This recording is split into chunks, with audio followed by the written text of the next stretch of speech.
দেখো ঘুম থেকে উঠে কার এরকম অত্যাচার সহ্য হয়। এখন বাজে হচ্ছে 9টা বাজতে 10 মিনিট বাকি, 8:30টায় উঠে গেছে। এটা দিয়েই ডেকে চলেছে ওর পাপাকে। আমি তো নিচে রান্না করেছিলাম। মাম ব্রাশ করবে বলে, এখান থেকে ওটা দিয়েই বলছে ব্রাশ করবো না। মাম ব্রাশ করবে, চলো। এই দেখো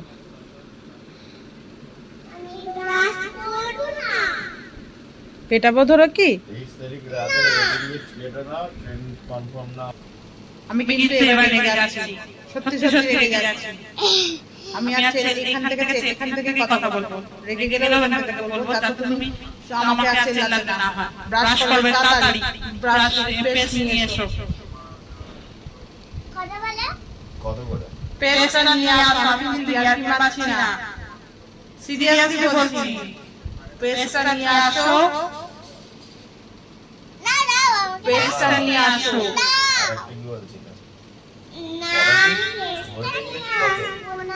তাহলে আমি নিজে চলে যাচ্ছি, আমার রান্না করতে হবে, আমার ব্রেকফাস্ট বানাবো। গুড মর্নিং বন্ধুরা, welcome back to my channel. আশা করি সবাই খুব ভালো আছো, সুস্থ আছো। আমরাও খুব ভালো আছি। না ভালো নেই, এই জ্বালায় আর ভালো নেই। কানের কাছে যদি সারাক্ষণ এরকম মাইক বাজে তাহলে ভাবো কেমন হবে। এটা বেশ ভালোই, বক্সটাতে তোমার গানও চলবে, ফোনের সাথেও কানেক্ট করা যাবে ব্লুটুথ। কাছেও কি দেবো,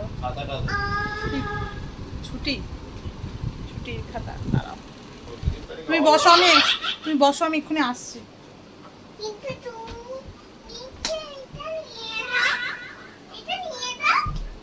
তুমি কোনো কথা শুনতে পারবে না কিন্তু আমি ওটা নিয়ে গেলে। আমার শোনার দরকার, আমি এক্ষুনি চলে আসবো তো।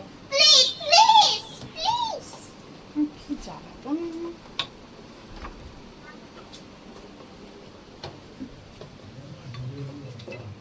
এটা সাথে করে নিয়ে যেতে হবে, বলো কোনো মানে? এটা সাথে করে আমায় নিয়ে যেতে হবে। হ্যাঁ, নিয়ে যেতে হবে।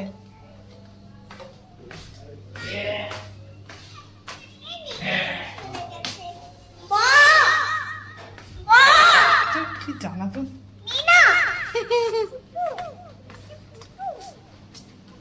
মাইকে কথা বলছে আরেকজন ওপর থেকে, আমাকে রান্নাঘর থেকে শুনতে হবে। কেমন অত্যাচার। আজকেরও আমি খাবো পোহা। তা সবজি টবজি মানে কেটে ওপরে চলে গিয়েছিলাম আর কি।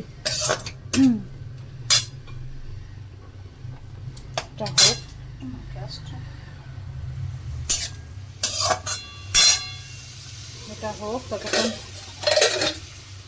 মাংসটাও ধুয়ে নিয়েছি, কারণ মাংস ফেলে রাখলে বড্ড বিচ্ছিরি গন্ধ লাগে, যেটা একদম খাওয়া যায় না। তা ধুয়ে নিয়েছি। চাল আজকে সরু চাল, মেয়ের জন্য আজকে একটু বিরিয়ানি করব। কদিন ধরে বিরিয়ানি করে মাথা আমার খারাপ করে দিচ্ছে। কতটা খাবে জানি না, কিন্তু করে দেবো। আমার ব্রেকফাস্ট রেডি। এখন মেয়ে আর রাজদীপের ব্রেকফাস্ট রেডি করছি। রাজদীপ ফট করে বললে এখনই বেরিয়ে দোকানে চলে যাবে, সানডে দেরি করে যাবে বলছে, তাই জন্য আমি বললাম ডিম টোস্টি খেয়ে যা, কিছু করার নেই।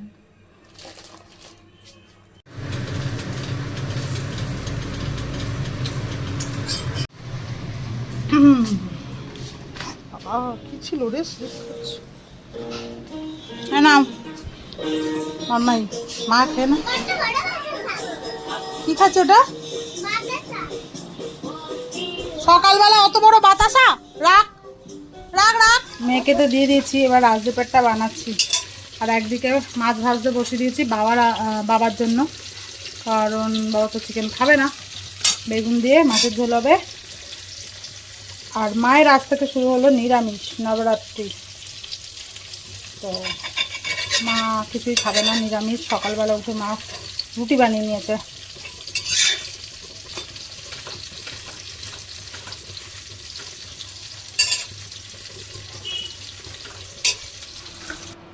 রাজদীপ চলে গেছে, এবার হচ্ছে ধীরে সুস্থে কাজগুলো করছে। বাবার মাছের ঝোলও হয়ে গেছে, এবার হচ্ছে আমাদের চিকেনটা হবে আর ভাতটা হলেই হয়ে যাবে। ও আমার মেয়ের স্পেশাল বিরিয়ানি বানাতে হবে। ভাবছি আজকের মামামা থেকে, যেহেতু ওটা খুবই লাইট হবে, তেল ফেল অত করবে না, মামামা থেকে একটুখানি বিরিয়ানি খাবো আর একটা হচ্ছে ওটসের রুটি খাবো। কারণ আমার এই ডায়েটে না আছে তিহারি খেতে পারো, মানে অকেশনালি বলেছে, অকেশনালি তেহারি কিংবা লাইট একটা তেহারি কিংবা বিরিয়ানি চলবে।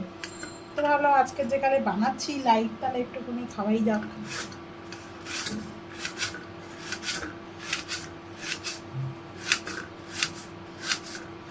আচ্ছা, আমাদের চিকেনটাও আজকের একদম দই দিয়ে বানাচ্ছি, একদম যাতে অল্প তেল দিতে লাগে, কারণ আলাদা করে আর স্টু বানানোর টাইমও নেই। আর এই ডায়েটে আমি খেতেও পারবো অল্প তেলে, অল্প অল্প রান্না, বাড়ির রান্না আর কি খেতে পারবো। হ্যাঁ, অলরেডি 11:30 বাজতে যায়।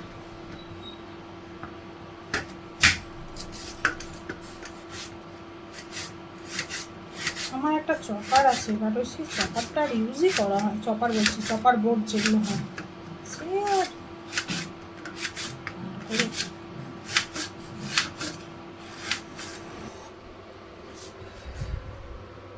বাবার মাছের ঝোল প্রায় কমপ্লিট।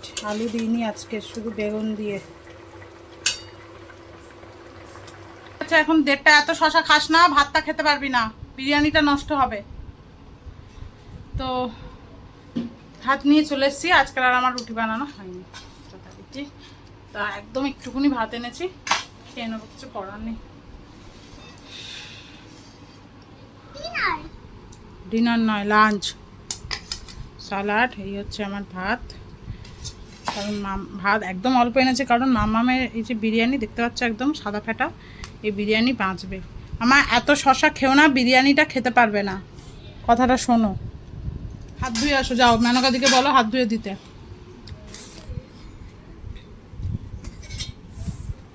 দেখতে পাচ্ছ বিরিয়ানি একদম কিচ্ছু নেই, শুধু একটু গোলাপ জল, একটু মশলা আর মাংস, আলু।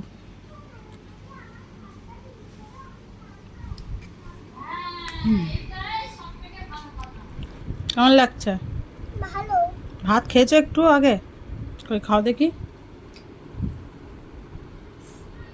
নিচু হবে।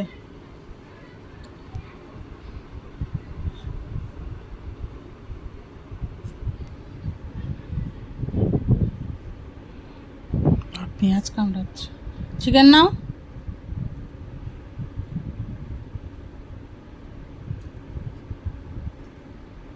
অল্প করে নিচু হও, এইখান থেকে কামড়াও, এইখান থেকে, এইখান থেকে, এইখান থেকে, এইখান থেকে কামড়াও। কেমন লাগছে বিরিয়ানি? ভালো লাগছে? খাও। হাতটাকে এদিক ওদিক দেবে না, তাহলে চারি জায়গায় ভাত ছড়াবে। কোনো ঝাল দিইনি, হুহা করবি না। আজকের কোনো রকম মনে হয় না ভিডিও আপলোড করতে পারবো, কারণ কোনো রকম এডিটই করা হয়নি আমার। কালকের ভেবেছিলাম যে সকালে করতে পারবো হয়তো, কিন্তু না হলো না। আর 2:30 পৌনে 3টে বাজে, এখন ভিডিও এডিট করে দিতে দিতে প্রায় আমার 6টা বেজে যাবে, তার দিয়ে কোনো লাভ নেই।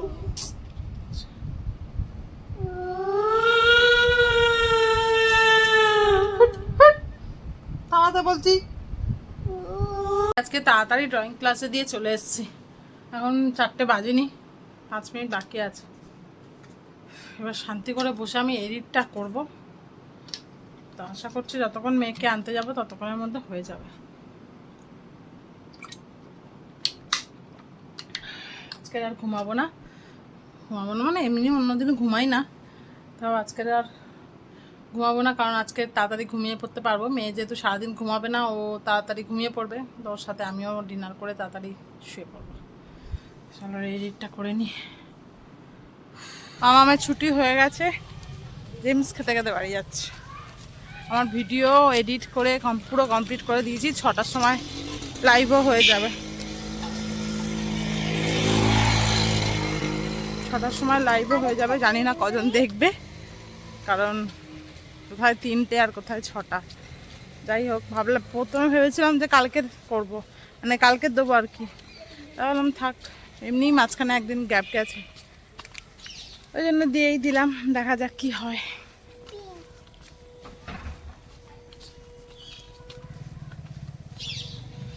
হাতে কালার ভর্তি, হাতটাকে চুষিস না। কালে আস্তে করে ফেলে দে শুধু। বেজে গেছে 7:30। আমার জন্য ওটসের রুটি করছি, 2 পিস চিকেন দিয়ে খেয়ে নেবো। রাজদীপ এখন এলো, এখন ভাত খাচ্ছে। ও খাচ্ছে লাঞ্চ আর আমি খাবো ডিনার, বুঝতে পারছো? মেয়েরও ভাত খাত সব বার করে নিয়েছি। তরকারি আর ফ্রিজে ঢোকায়নি, এমনি বেলা করে বানিয়েছিলাম তরকারি, ওই জন্য মাকে বললাম বাইরেই থাক, ফুটিয়ে নিয়েছি, এখন আর কিছু প্রবলেম হয়নি। আর আমার চিকেনটাও বার করে নিয়েছি।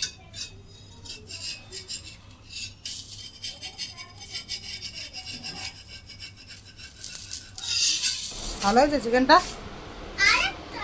চিকেনটা ভালো হয়েছে? আচ্ছা, তেল দিইনি চিকেনে, শুধু এইটুকুনি তেল দিয়েছি, দিয়ে শুধু পেঁয়াজটাকে জাস্ট ভেজেছি, ওই জন্যই আমি আজকে চিকেনটা খেতে পেরেছি। কোথায়?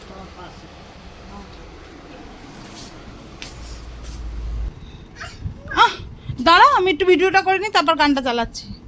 গান নাচ করছিল, আমি ভিডিওটা অন করে যাবো।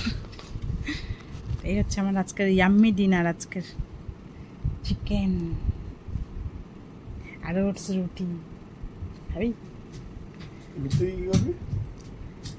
ঘুরতে গিয়ে ততদিনে বেরিয়ে আছে, 2.5 কেজি মতন কমেছে। আজ দেবে আছে চিকেনটা ভালো লেগেছে, তেল ছাড়া চিকেন, তাই না? ভালো হওয়ার কথা, তাই না? মনেই হচ্ছে না যে তেল দিইনি, মানে একদম অল্প দিয়েছি। ওই দেখ নিজে ওয়েট করছে, তুই ওয়েট জিজ্ঞাসা করেছিস আমাকে? 13 কিলো। 13 কিলো, মাত্র 13 কিলো। 13 হ্যাঁ, বারে 554, আচ্ছা 13.5 কিলো। এখন বেজে গেছে 10টা, মামামের ডিনার কমপ্লিট, আমার এই রাতের জলটা খেলেই হয়ে যাবে। মামাম এত জোরে ব্যায়াম করার ঠেলায় এমন জোর পড়লো, এই দাঁতটা, সাইডের দাঁতটা থেকে রক্ত বেরোচ্ছে। ভাগ্যিস আমাদের তাও ফ্লোরে ম্যাট পাতা বলে মানে অল্পের ওপর দিয়ে গেছে, নালে নাকটা থেকেও যেত। মুখটা থুবড়ে পড়েছে আর কি, হাতটা স্লিপ করে আর পড়েছে, ব্যাস ওই নিয়ে এক চোট গেল। যাই হোক, খাইয়ে দাইয়ে দিয়েছি, তারপরে এক মনে টিভি দেখছে এখন। আর রাজদীপ ঘুমাচ্ছে, নাক ডাকার আওয়াজ পাচ্ছ নিশ্চয়ই। তো চলো, আজকের এই ভিডিওটা এখানেই শেষ করছি। তোমাদের সাথে দেখা হবে আবার নেক্সট ব্লগে। তোমরা খুব ভালো থেকো, সুস্থ থেকো, সাবধান থেকো। আজকেকার মতন টাটা।